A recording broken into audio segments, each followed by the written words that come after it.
How to do that, John? Use that one. Yep, closer. I was all the way up. We probably won't use that. How do you do that? Don't use You mine. got it. The red light whenever it's... Okay, great. 3, 2, 1. Now we're going to take a look at one of the very finest semi-automatic rifle types available today. Edit. 3, 2, 1. Let it roll. Today we're going to look at one of the absolute finest designs in semi-automatic rifles going. We have Colonel J. O'Neill here, and this is his Federal Ordnance M14. And of course this is the civilian model of the M14 from Federal Ordnance. And I say civilian because it's semi-automatic only. It does not have the fully automatic capability that the military models do. However, it is no less a very fine long-range rifle. It's a good hunting rifle. It's in caliber .308 Winchester, and we have a magazine here for it. And these magazines hold 20 rounds. And this is still in use by the U.S. military. They carried a lot of these over into Iraq, Saudi Arabia and Iraq in Desert Storm because it's such an excellent long-range firearm. It's again, these things will shoot as well as many fine bolt-action rifles, and we've really enjoyed shooting this Federal Ordnance gun. It's been very reliable, it's accurate, it's easy to shoot, and of course it's extremely powerful. So let's go ahead. The good colonel here is going to shoot some water bottles. Today there's no point in doing long range. Edit. 3, 2, 1. Today there's no point in doing long-range accuracy testing because we've tried that, but you wouldn't be able to see it too terribly well this afternoon. So we're going to shoot some stuff up close and let you see what the gun looks like when it goes off and how it operates. So we insert the magazine in the magazine well here, like so, and it clicks in place. And of course it releases with this tab right here and comes out. So we're going to put the magazine in it, pull the bolt back like so, and remember on semi-automatic guns, don't let the bolt ease forward, let it go. And that's how it works. And of course we'll apply the safety. That's the first thing we do when we load a rifle or any kind of gun. If there's a safety there, let's apply the safety so it'll be safe for us to handle. All right, Colonel, I think you have some water jugs over there, don't you? Well, let's see this gun in action.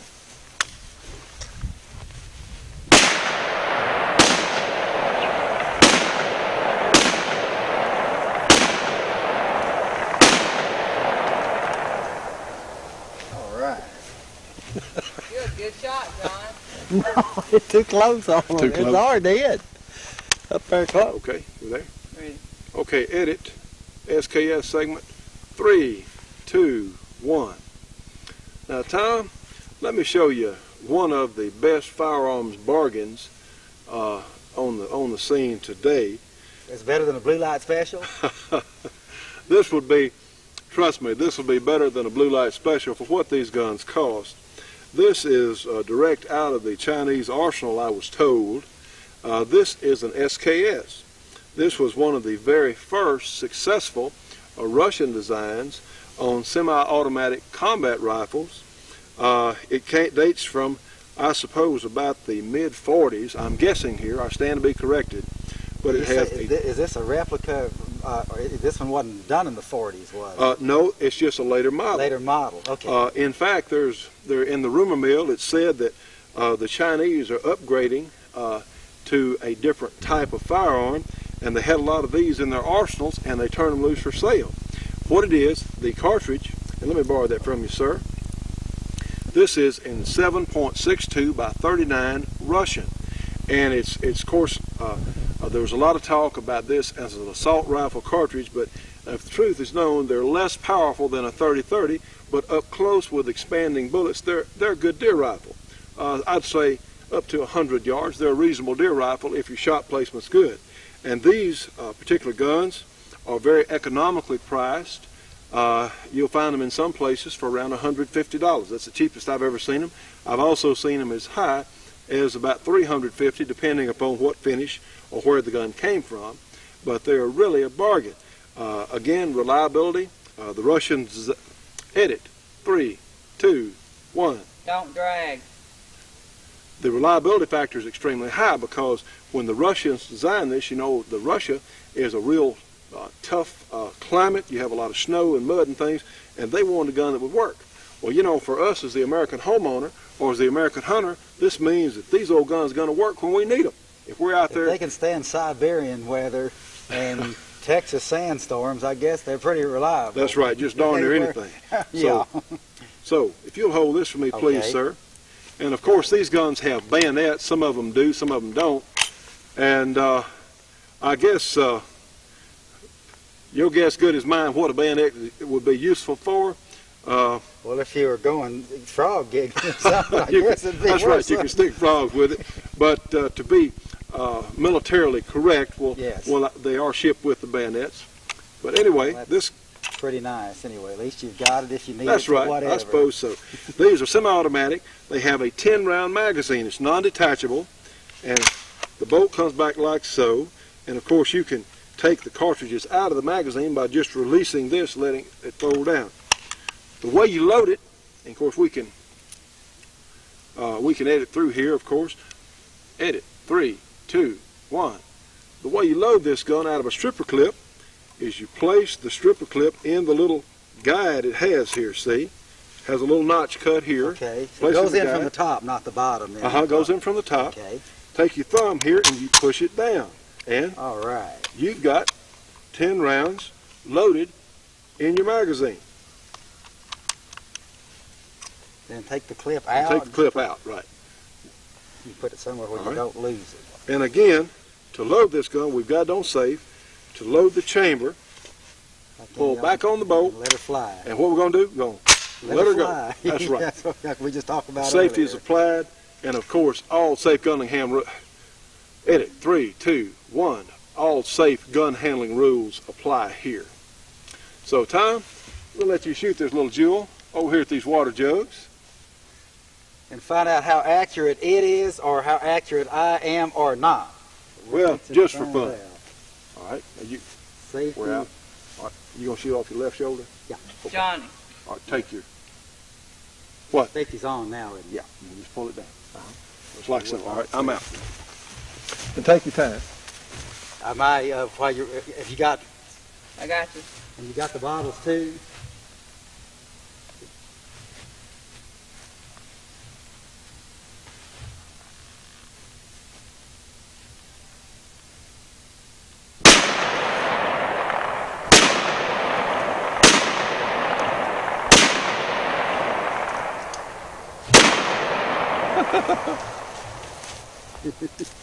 We're on. Says record. Okay. Edit. Shotgun segment. 3, 2, 1. Well, Colonel J. O'Neill has several shotguns he's going to show us this afternoon. So, Colonel, why don't you tell us about the gun you're holding in your hand?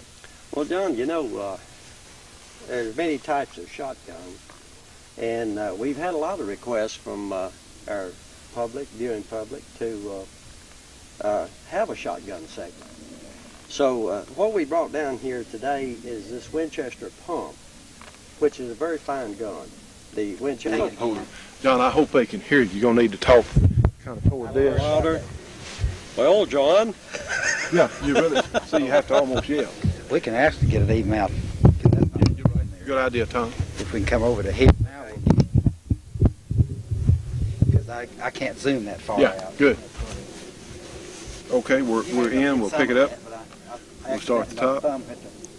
But edit 3, 2, 1. I'm not, okay, now I'm running. Okay.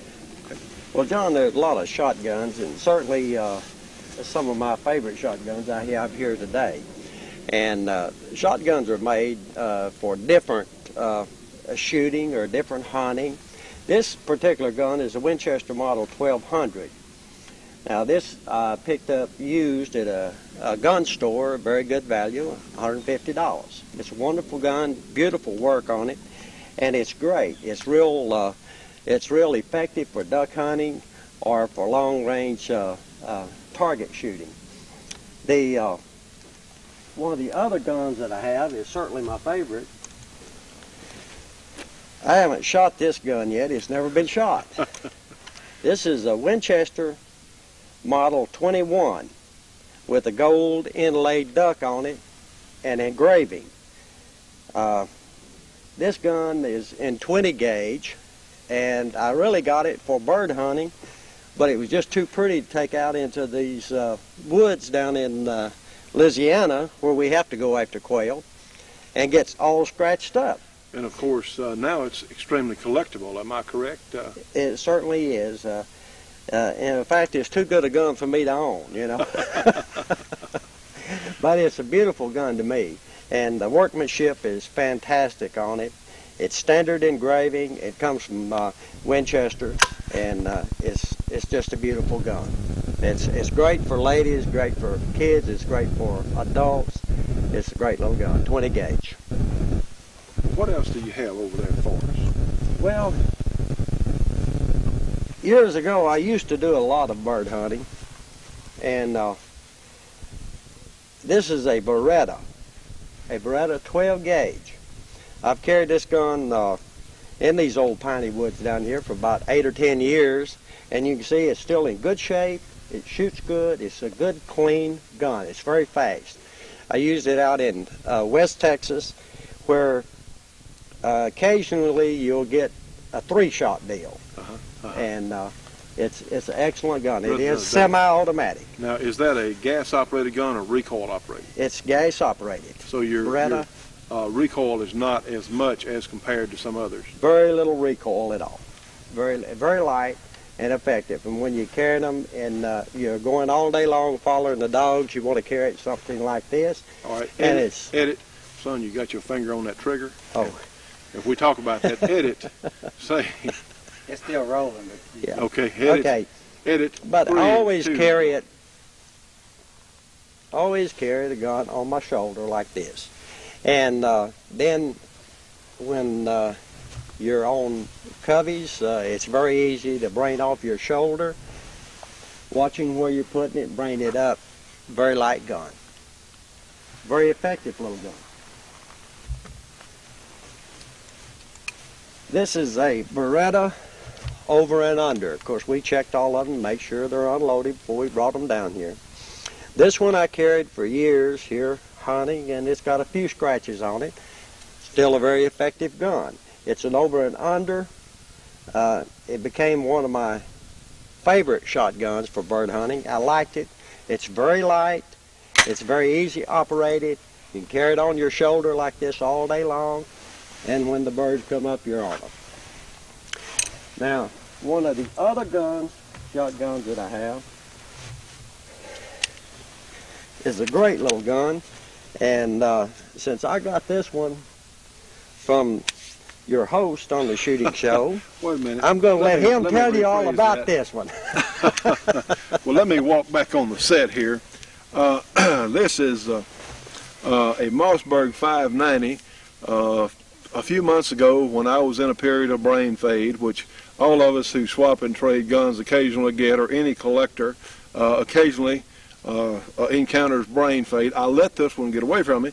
But these are really durable and smooth action 12 gauge shotguns. Of course, it has a hand guard to protect your rapid fire, to protect your hand from being burned by the hot barrel. It has dual action bars.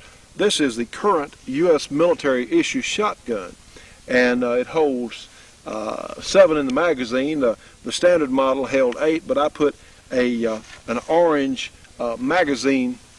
Edit. 3, 2, 1. I put a separate spring in the magazine, modified it very slightly, so now it holds 7 in the magazine. And we're going to show you in just a moment just how quickly and accurately these Mossberg military shotguns can be fired. But I'm glad you brought us today to rub in that he traded away my shotgun, and I appreciate you letting me hold my old shotgun. I love it, John. Thank you very much. And you know me, when I get a gun, and where is it at? You keep it. It's out of circulation. It's out of circulation. That's right. Why don't you shoot it and show them how it operates? I believe I will. Go shoot. But don't. All right, can you get me through here, Tom? We probably need to move these. All right, let's shoot this this Mossberg 590. I'm going to shoot the 4 steel targets on the right, and See what it looks like. Ready? Hit it. 3, 2, 1.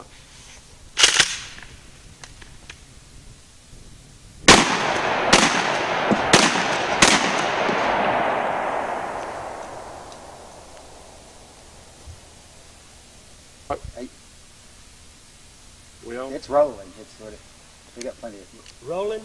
Yeah. Mossberg 590.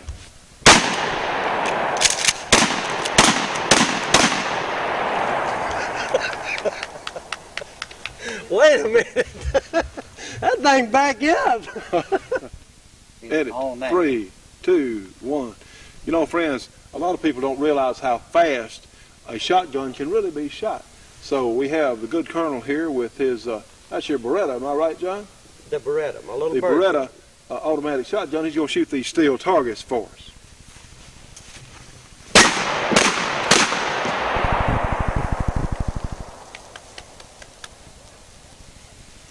Okay, it's running. Okay, 3, 2, 1. And this is the good colonel's Beretta 12 gauge. And I'm going to try it on these two steel targets.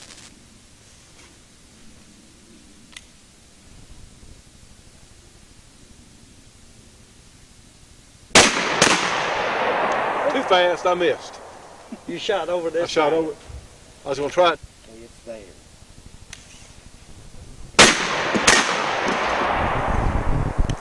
74. Are we running now? I see the red light. Well, John, tell them what you're doing. Tell them. Well, folks, I'm here with Tom Cunningham, a good friend, Tom Cunningham, and he's been on the shooting show. Of course, you saw him a few minutes ago as a shooter, and he's been on singing. He has a beautiful voice. A lot of people think that's about the only thing that he can do is shoot real good and sing real good. But Tom, you've had a lot of accomplishments in your past that I think that people would be interested in. And certainly world champion weightlifter. I mean, why don't you just tell us a little bit about that and how you got into weightlifting? Well, actually, my athletic career goes back before that. I nearly died of spinal meningitis when I was 7 years old, and I was basically a guinea pig for the sulfapenicillin, all the mycin drugs, just right after the Second World War, and they really didn't know how much to administer, especially to a little 7-year-old child, and I went through a lot of complications of bleeding and things like that, plus 108 fever, and it left me, the run of the school. I was dyslexic, so kids can be brutal when you're little. If you're, if you have a little problem, they'll rub you into the ground with it. And of course, I was the one that got bullied on the classroom, on the playground. Out on the playground, the kids wouldn't let me play with them, or they'd bully me, and they wouldn't. So I learned to be a real introvert. I learned to fly model airplanes, control things, that kind of stuff. Do oil painting, started photography, which I still love very much to this day. When I was 11 years old, my dad was tired of me getting bullied by third graders when I was in the 6th grade, and he came on with a speed bag and 2 pairs of gloves. Now, he didn't tell me I could never paint or do these kind of things again, Jay. He didn't say anything about... We'll hit it right here. I believe, okay, Yes, sir. 3, 2, 1. My dad brought the gloves home, and he said, well, I'm going to teach you to defend yourself a little bit.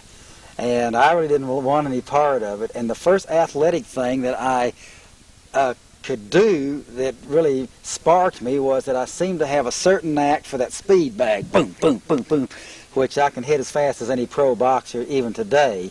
And that kindled the fire, and from then on, the interest went into boxing, which in 1957, I took the Texas State gloves.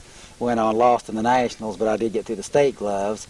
And then we moved away from Houston, and I used to box with, one of my coaches was Roy Harris, who actually knocked Floyd Patterson down in the 11th round back when they fought for the heavyweight championship, though he still lost, but he did manage to put up a pretty good battle. And we moved to Dallas, and my dad introduced me to the people of the Dallas Athletic Club, and gymnastics and tumbling took over. for any number of years, and and I became the Mexican International Gymnastics Champion. Was the highest point of my career on the steel rings, iron crosses, and all that was my specialty. Floor exercise. Didn't you go to the Olympics as a contender? Well, yeah. Well, I made the team. What happened there in 1964? I made the U.S. Olympic gymnastics team, but unfortunately, due to a serious accident, being the first man that I know of, maybe the only one without a springboard on floor exercise, to actually hit the floor and tuck and do a complete double front flip and then finish a routine out. It's got to be hard, yeah. And I happened to double skip my feet on one and missed one and tucked, and I didn't get my height, and I spun hard and like this, and I landed with both hands on my knees, bam, head first on the floor, breaking #1 cervical spine. So basically it cost me a year recovery, Crutchfield prongs, 8 weeks in the hospital and all that. And well, that kind of put you out of the Olympics. Put me out of it, but I came back after that and vowed that I would win more. I was 24 years old at the time, but I would win more after that than before, in which I succeeded not only in gymnastics but took up other sports, which included, powerlifting, Olympic lifting, and bodybuilding. And as far as that career, I set a couple of records in my time. Bench press, I bench pressed 405 pounds in 1974 at a body weight of 159.5 pounds, and as a middleweight, that was the record in powerlifting, I guess worldwide at that time. Yeah. And then deadlift, where you just grab it and just stand up, 660 pounds. 660 pounds. And the only reason I couldn't go on top of 700 was I have small hands, and my grip was the first thing to go. My back could pull more, but my hands couldn't. But Tom, you only weighed 159.5 pounds, and you picking up 600 pounds. That's correct, yes. That's a lot. No wonder I'm fixing to have hip replacement. I can hardly walk today. I want to bring that up now, too. This makes an interesting point that I'm sure there's a lot of youngsters that are going to be watching these shows. They certainly are. And there's a couple of things I want to emphasize. Number one, I became a world-class athlete in 5 different sports. One was diving, which we'll mention in a minute, but the others I had mentioned, and I did it completely drug-free. And there's a big thing to do nowadays about anabolic steroids. That's right. And all the chemical athletes, especially in bodybuilding. I want to mention that I never touched any drugs. The strongest thing I ever took was Shaklee health foods and vitamins to do it. Well, that shows what you can do when you put your mind to it. You don't need the drugs. You really the don't. Kids do not need the drugs. Even if you can win with them, is it worth it if it can cause just severe trauma in your life later on? There are many, I'm 52 years old, and there are many athletes that are, some are dead, some have tremendous disabilities because of that are even younger than I am, and it's just not worth it. I mean, I just don't believe that it's worth touching anything like that. And the next thing, use a little discretion. I went pole position, as they say in racing, in sports. Once it hit me, I never stopped. I never gave my body a rest. And, I've got a considerable amount of arthritic injuries and things. And your joints just can't stand impact year after year after year. So, do your sports, but don't be afraid to take some time off and let your body cool down and rest.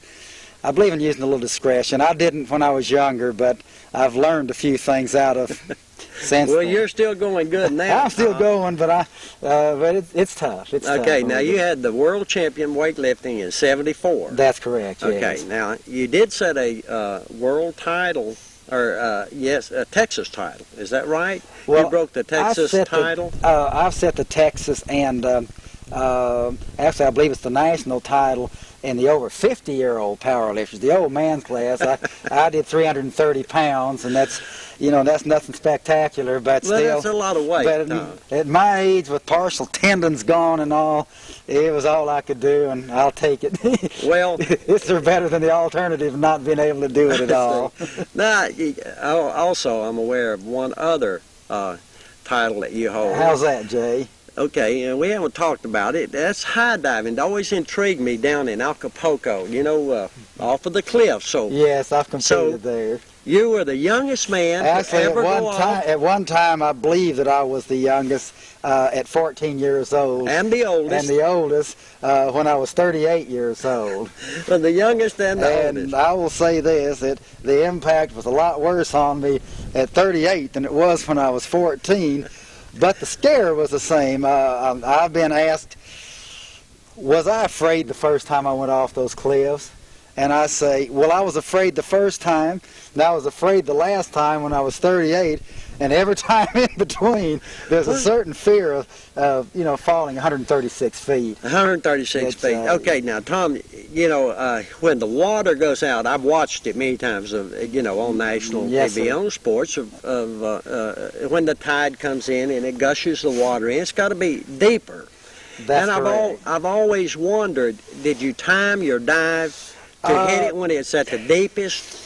Yes, to some degree. The deal on that is, the way I look at it, if the tide is out at low ebb, Tom Cunningham's just not even going to go off, because you know, you would have possibly as low as 5.5 feet of water on a trough, and maybe 8.5 to 9 feet if you did perfectly time the wave. Full tide in, you're fooling more with 14 to 15 feet on high wave and 9 to 10 feet on the bottom. And if I've got 9 feet of water, I'll go off anything, because I used to dive with the forerunners of the American high diving team, as they call it now, that dives at the Six Flags over everything, diving into the tank. I have done that. You have 2 regular 3-meter boards, which is like the country club high board, and then 1 tower that you can put the platform anywhere you want up to 100 feet, and we all dive together, synchronous diving things. It's a show type thing,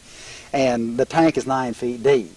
So I have many times gone from 100 feet into 9 feet of water, and you just cut them under. You just know how to do that. So there's no real problem if the tide's in. It's just a certain discretion thing. It's something to think about, but they try to make it more dramatic because it's more of a crowd pleaser if they make it a real to-do. Well, it was always dramatic to me when I watched it, Tom. The dramatic thing is when you're there is it's an illusion.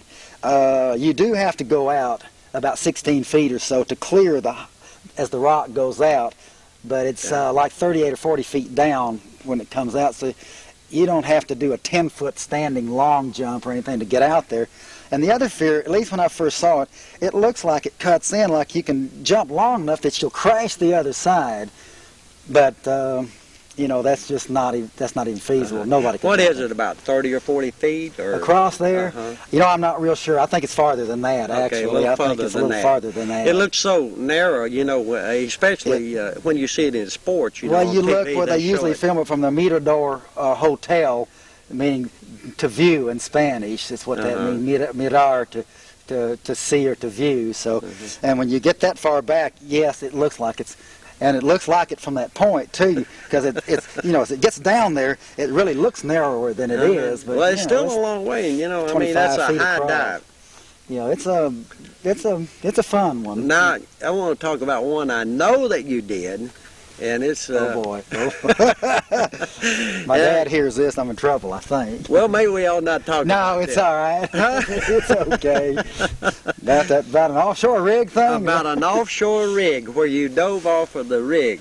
Now, I do know there are a lot of witnesses there. They've seen I don't know if I can find them anymore. It's been many, many years ago. But you did dive off of it. Now, the world champion high dive, which I did not know at that time. Is what? How many feet? I believe right now it's 175 or 78 feet is the official highest dive that's been done. Now, you correct me on this. Didn't you go over 200? It was right at 200 to 202, depending on the wave. 202 feet that you dove off of the rig. Into the Gulf of Mexico. Into the Gulf of Mexico. And we could document it if we had to. Yeah, I could probably find some of those roughnecks that were back then that bet on. There's some of them still alive. But you're not doing that anymore, though. No, it hurts to think about it now. Now, that one was serious. You know, that was a serious You dive. don't think about certain things, and I think, well, 136 to 200 feet, that's not that much. But in physics, I believe that water, if you hit water at 120 miles an hour, you treat it like concrete. That's why these boats, these racing boats, when they get up speeds like that, and if they wreck, it's just like hitting a concrete embankment. That's true. And you know, to give you a figure, at the Acapulco Cliff, you hit roughly 61 miles an hour as your water entry. And at 202, it's somewhere up around 85. Well, that doesn't sound like a lot of difference. But the difference is by being able to get your hands together, and mind you, being a lifter, I had strength. It had strength in your at that time, I could press 285 overhead. And I got my hands together on this dive, lock your thumbs over, stiffen up, get your head in neutral position. You don't want to be looking at the water. It can damage your eyes and all. You don't want it too far down. And I was pushed out with all the strength I had, and when I hit that water, and it was a good entry, the force from that height was so much that it slammed my knuckles into the top of my head, badly bruising them here, putting 2 big knots on my head, and knocked me into limbo. I wasn't out, but I could not find myself up from down. They pulled me out. I was all right, but my shoulders hurt so bad for 2 weeks that I could hardly even touch them from that much impact. So that wasn't a real smart Well, we move don't want to do that anymore. So we don't want to do that, and I'm not suggesting that all you young boys that go off these cliffs keep finding the highest cliff you can and make these moves. That's not smart. No. But I never have been known. But you had a lot of professional help in your career, though, as diving, and so you were not a novice when it came to going off of this. So no, not even at 18 years old. Not even at 18 or 14. You had a lot of competition. And so you were a professional at it and had been trained to do it and knew what you were up against. Well, I think it's great, Tom. See, I told you were more than just a pretty face and a pretty voice and a good shot. Well, I appreciate all this, Colonel J, but I don't think my face has been known to be that pretty. But I sure enjoy I need all the fans and the support I can get. Thanks for being on the show with us, Tom, and I'm sure that our shooting show audience will be terribly interested in all your accomplishments like I was. I think it's great. I hope they get some enjoyment out of it somewhere anyway. And I want to appreciate them putting up with it, and I want you to know that we really appreciate all our viewers on the shooting show, that our fans are just the utmost important to us. They certainly are, and you keep those cards and letters coming in and tell us what you need and what you'd like to hear. We'll try to accommodate you the best we can. Well, thanks for being with us, Tom. Thanks very much, Colonel.